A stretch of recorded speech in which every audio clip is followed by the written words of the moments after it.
My depression had got so bad, my anxiety was through the roof, and it got to the point where I thought maybe it'd be better if I wasn't around. But I truly feel now that depression was the single best thing that ever happened to me.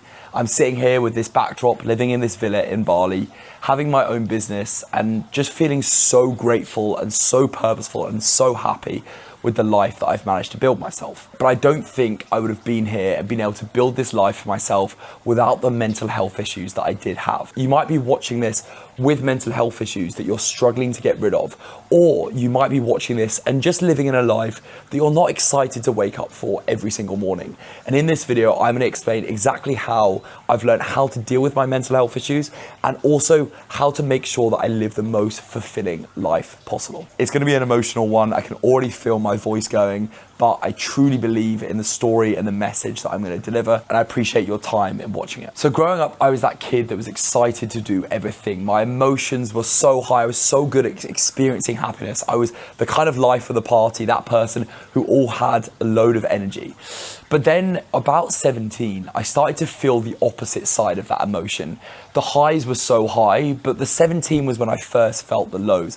I first felt these massive like pains of anxiety and depression where this sadness just came over me for apparently small or no reasons. Sometimes it would literally be something small that someone said, something small that someone did, and it would put me into this spiral of depression or anxiety where it felt like this cloud was above me and it was following me around, and I just couldn't shake it no matter what I did, whether I exercised, whether I hang out with people I was seeing or people I was friends with. I just couldn't get rid of that cloud of pain. And it was so confusing to 17-year-old me who had experienced such a happy and such a kind of energy-filled childhood that I was experiencing these massive pains.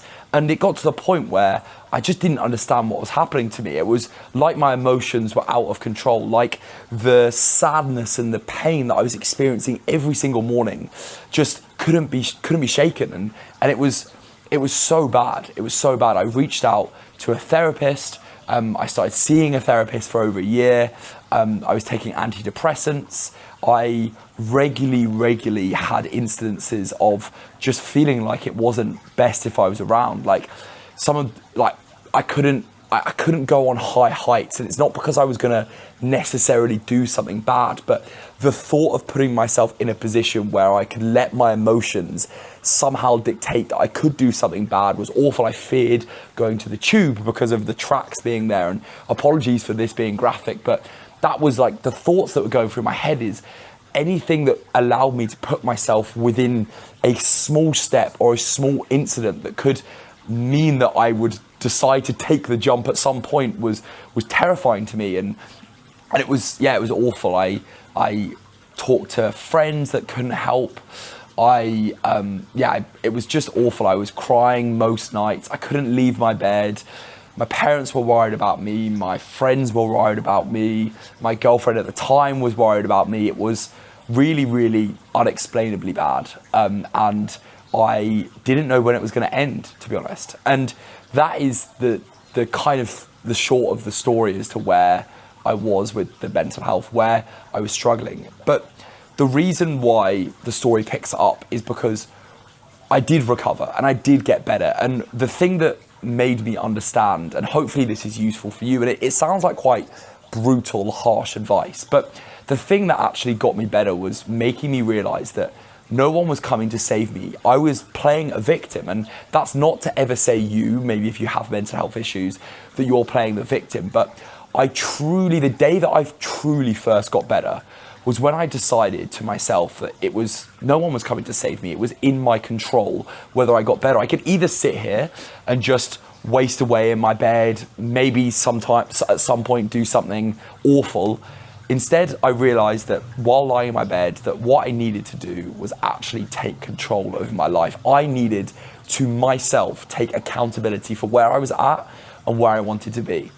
And that was the day that I started getting better, because I started reaching out properly to people. Even though I was going through therapy, I properly decided to invest in the like the materials that I was being given, to be doing the things that I was being told to do, to give it my shot, to be exercising all the time, to be going on walks, to be talking about my emotions to my parents and my friends.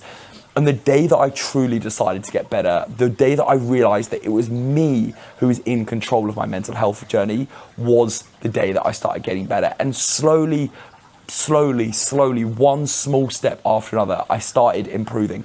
I started feeling better. I started waking up every morning, feeling a true sense of like identity again, which, bearing in mind, literally when I was 17, kind of 6-8 months before that, I couldn't feel happiness, and I started feeling a bit of happiness again. It was one of the best things. It was one of the best feelings to have that feeling that you loved through a whole childhood come back to you, and that was an awesome feeling to get better. But those pains and that depression, and this is kind of what I want to transition onto what it's taught me now, is that it taught me one thing, and it taught me that life is so short. And I know that seems so cliche just to say that's going to be the message of the video, but it taught me how important it is to take life by the balls, to take life by the horns. We'll go for that one. That life is so incredibly precious. I had this childhood, this fun, excitement-filled childhood, and in 2 years, I had felt everything that I didn't want to feel in my life. I felt a lack of purpose, a lack of fulfillment, a lack of happiness, a lack of drive, a lack of enjoyment of what I was doing every single day. I dreaded the concept of my life and my day that I was waking up to. And that taught me how precious it is to make sure that you are excited by every day. It taught me how important it is that when, and I put it down to this feeling, when you first open your eyelids, do you feel excitement, or do you feel dread, or do you feel somewhere in between? And I realized that the only emotion that I want to feel is when my alarm goes off, or when I wake up at 6 a.m, or whatever time it is, that I feel excited to get out of bed. I bounce out of bed. And that's the mantra I live by. And depression and mental health taught me that you can easily not have that. You can have months on end of feeling pain when your eyelids open and feeling just like you want to close them and shut the whole world off. And then it taught me how cool it is to go back to the feeling of being excited. And I hold that feeling so precious and dear to me right now, because I know what it's like to not have that. And I know what it's like to consider life not being worth it when you do have that feeling. So that's what it taught me. And now that transitions me into building this life, and how I managed to build this life where I'm out here in Bali, living a life, being an entrepreneur, because of mental health. Because mental health taught me about that fulfillment and that importance of grabbing life by the balls. And for those of you who don't know my story, I actually started a corporate job about 2 years ago, or about 1.5 years ago now. And I got that feeling back. It wasn't a depression. It wasn't quite as bad as what I had when I was having my mental health issues. But I did feel that all the energy, all the joy, all the purpose had been sucked out of me. I dreaded the thought of Monday mornings, Sunday nights were awful. I dreaded the thought of waking up. And for a lot of people, they live that as their norm. A lot of people, it's not necessarily so intense, but a lot of people feel a sense of not enjoying and not feeling driven for the life that they live. And maybe my superpower is that I know, I guess I call it a superpower, is I know what it's like to have both. I know what it's like to feel a lack of purpose, and I know that you can put steps into place to then feel incredibly excited for waking up every morning. So when I was in my corporate job, luckily, depression taught me that I didn't need to accept that. I didn't need to accept that feeling of waking up and just feeling like, I hate this. I didn't need to accept that. A lot of people do accept that, I believe, and maybe you're in that position where you're like, what else is there? There's no need to do anything else, because that is what life is. You grow up, you go to school, you go to university, maybe you start a job, and that's just how life is. Suck it up, that's what happens. And depression taught me to never suck it up, to never accept that feeling, to always strive to live the happiest and best life that I can. And therefore, when I was sat in my corporate job, when I was in the office dreading dreading the rest of the day, clock watching, feeling like time was standing still and not enjoying the things that I was doing, not feeling a purpose and a connection to what I was doing.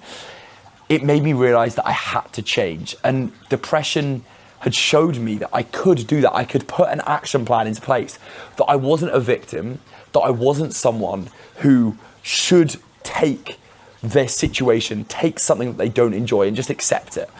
And I realized that I could save myself, that no one was coming to save me, and that I could, as I did with my depression, I could save myself. And that helped me grab life by the balls, and it made me realize that I didn't need to accept it. So what I did is I resigned straight away. It was my dream job. It was a prestigious corporate job in London, paying me 60k a year, incredible money for a 23-year-old.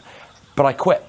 I literally handed in my resignation, because what I realized is that a life worth living is a life that you're excited for every single day.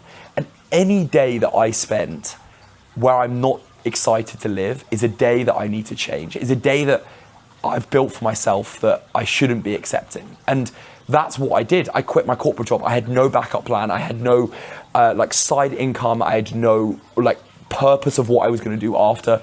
But I realized I'd prefer to go back to my childhood life. I moved back in with my parents to live that life, because I was very fortunate to be able to do that. But I realized that all I wanted to do, all I wanted to focus my time on, was building the most fulfilling, purposeful, impactful life that I could, and working towards waking up and feeling excitement every day.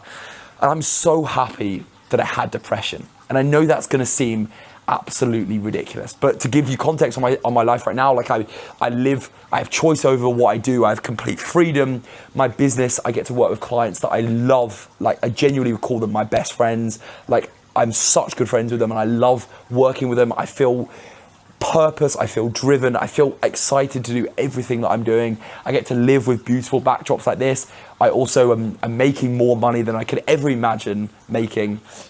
And that is all because of the fact that I didn't accept that a life that I was living. It was all because I had depression. So I sit here right now saying that although my old self probably would have thought I wouldn't be here at this point, or could have never imagined the life that I've built for myself now, I'm so happy that my old self, or old me, had to go through what I went through, because it taught me how to live the most, I'm getting goosebumps even when I say this, it taught me how to live the most fulfilling life possible.